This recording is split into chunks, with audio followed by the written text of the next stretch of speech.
Болка. Живот в стресиран свят, огорчени люди, погребани мечти, изсушени сълзи, сърца разкъсани и огорчени, изсушени и обременени хора, хищници, манипулирани и наранени. И всички те се нуждаят от Христос, но не по-малко имат нужда от Исус. Как?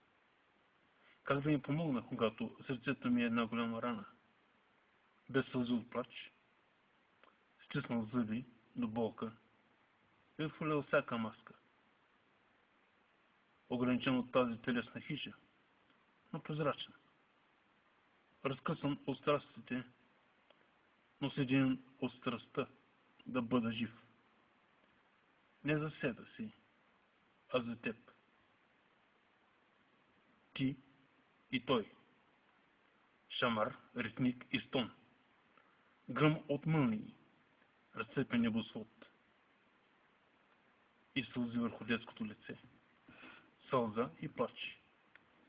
И рдание изтригнато в мрака под одялото, когато си сам пред него.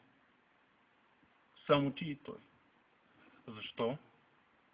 Защо? Защо? Аз искам да съм добър, да помагам и да слушам. Сърцето е разбито на хиляди парченца. Малко и няма да се ли да събера.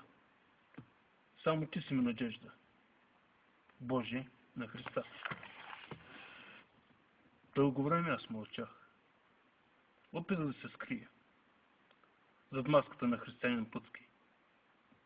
Погребан под легализма на традицията стара, но камбаната ударих, ковчега заковах.